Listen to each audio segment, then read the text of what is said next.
This is day 15 of my DSA series. Today I will be discussing question number 11, that's container with most water. So the question is a medium level question, and the question states you're given an integer array height of length n. There are n vertical lines drawn such that the two endpoints of the ith line are I comma 0 and I comma height of I. Find two lines that together with the x-axis form a container such that the container contains the most water. Return the maximum amount of water a container can store. Notice that you may not slant the container. So over here, this is our first input. Height is equal to 1, 8, 6, 2, 5, 4, 8, 3, 7. Output 49. This is a diagram corresponding to it. So like I mentioned, there are n vertical lines, and the two endpoints of the lines are basically I comma 0. So we're moving I distance ahead, comma 0, and then whatever height it has. So like this is basically gonna be 1 comma 0. Its height is 1. Then for this case we're gonna have 2 comma 8, 2 comma 0, and then 2 comma 8. So this is how we constructed it. We have to calculate the maximum area that can be captured between two vertical lines. So we're basically considering the x-axis and the two vertical lines. What's like the maximum area that can be contained. Over here the answer is 49. So in this case we're going to choose this vertical line and this vertical line. The area stored inside it is basically 49. And then we have another example. Height is 1 comma 1, output is 1, and then the constraints are given. Height of I goes from 0 all the way up to 10 to the power 4, and goes from 2 all the way up to 10 to the power 5, and is equal to height dot length. And that is all that we have to do. We have to return the height of the, or we have to return the area, maximum area that can be contained within the container. So hopefully the question did make sense to you. I'm gonna copy this diagram and then let's try to dive into the question and understand how it can be solved. So this is what we have right now. This is basically what we have. So what you can notice from the area, how do you calculate area? So area would be distance. So like this distance over here, like this, we're talking about this area. Area would be distance. Like this is the x-axis, right? Area would be distance multiplied by the minimum of the two heights. Minimum of the two heights. Why are we considering minimum of the two heights? Because if we consider water to be flowing up here, it's gonna flow outside. So we really don't want that. So that is why we're considering the minimum of the two heights, and the distance between them. Over here, distance is 7, height is 7, and we can conclude that maximum area is 49. Now, brute force approach you can probably understand is we could take a single vertical line and we could find the area it contains with all the following vertical lines. So we can start off with this area between both of these vertical lines is basically going to be this portion. So it's 1 into 1. Area over here is 1. Then this and this. So we can talk about it. This is 2. 2 into 1. Now our new area is 2. Then we do the same thing for this. Then we start off with this element, do the same for all the corresponding lines, and continue doing this. And as you can observe, it's going to be a big O of n squared solution because we need two loops. And we're not going to show that approach because it's going to give us a time limit exceeded error. So we're going to look at a different approach to solve this question that is basically using two pointers. Using two pointers. So whenever we use two pointers, the basic pattern that we usually follow is we can have left at one end, and we can have a right pointer, and we're going to keep it at the other end. So right pointer goes to the end. This is a typical pattern we use with two pointers. We take two pointers, we go left at one end and we go right at one end. And over here, we're just trying to maximize the area. That's why we're trying to do that. Though it's not always, this is not always going to be the maximum area because height also matters. But this is just a starting point that we're going to start off with. And this is a typical starting point that we start off with in most of the two-pointer questions. Now, in order to maximize area, now we know that the width is constant right now.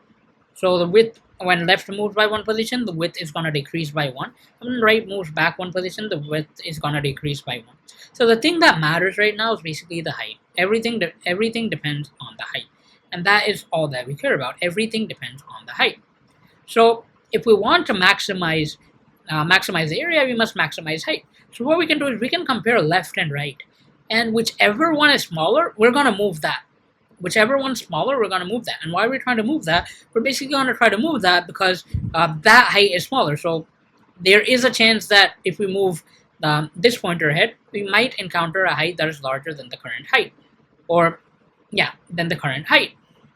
And in the worst case, if after moving the pointer one place ahead, if the new height is greater than the other pointer's height, we know that the other pointer's height is going to be considered. So the other pointer's height must be greater than must be the greater of the two. And if that didn't make sense, I'll try to explain it again. So we have left over here, right over here, right?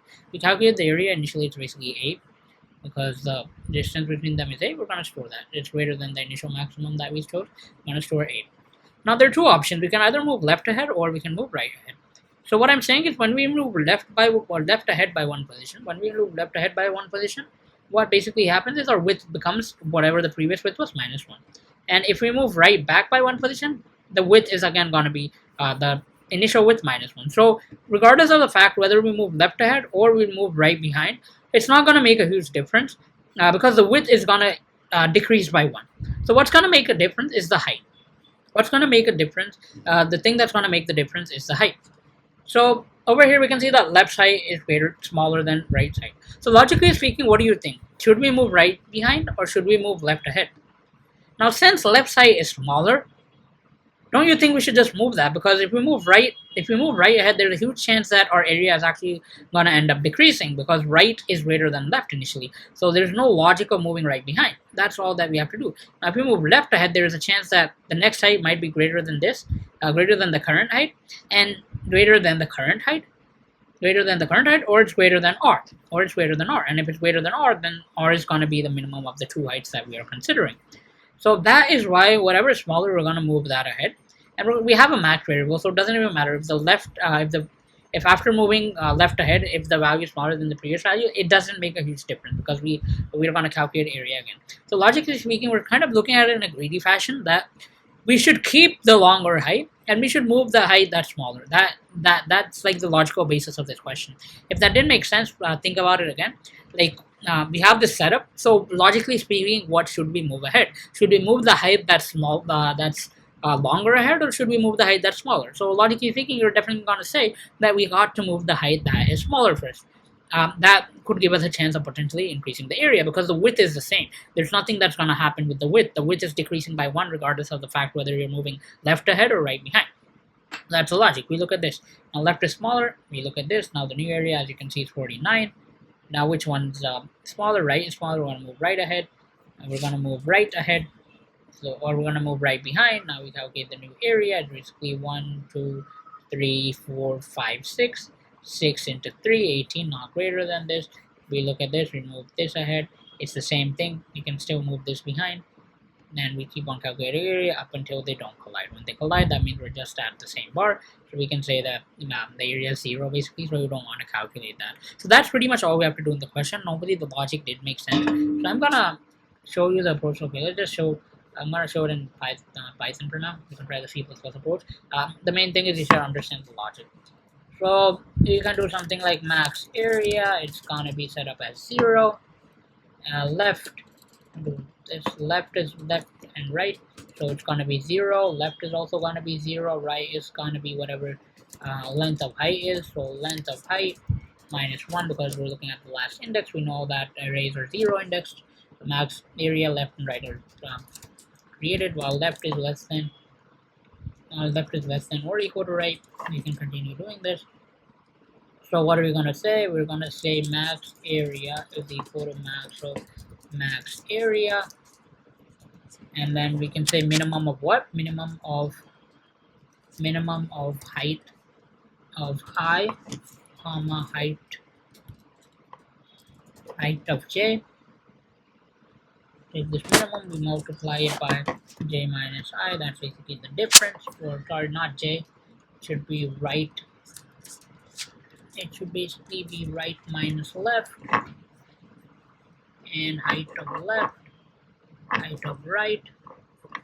In this max area, minimum of height left right multiplied by the minimum multiplied by the right minus left, and then we see, and we're using C++, so this won't be the syntax. We have a simple while. So if height of left is less than equal to height of right, if height of left is less than equal to height of right, we can do else less equal to 1, and else that basically means if height of right is smaller than height of left, we're going to do right minus equal to 1, and we can just end up return maximum area. That is all that we have to do. So we took maximum area, left, right, 0, 0, length of I minus 1, while left is less than equal to right. Maximum area is max left, Next area, comma minimum height of left right multiplied by right minus left, and then we can check wherever one smaller, we move that ahead or move that back, and then we return our maximum area. And this is the code that I'm using for the Python approach of things. So as you can see, the answer is correct, and hopefully the logic basically did make sense, because initially it doesn't make a lot of sense, but hopefully it did make sense. So thank you so much for tuning in, and I would love some feedback from your end, and stay tuned for more videos. Thank you guys.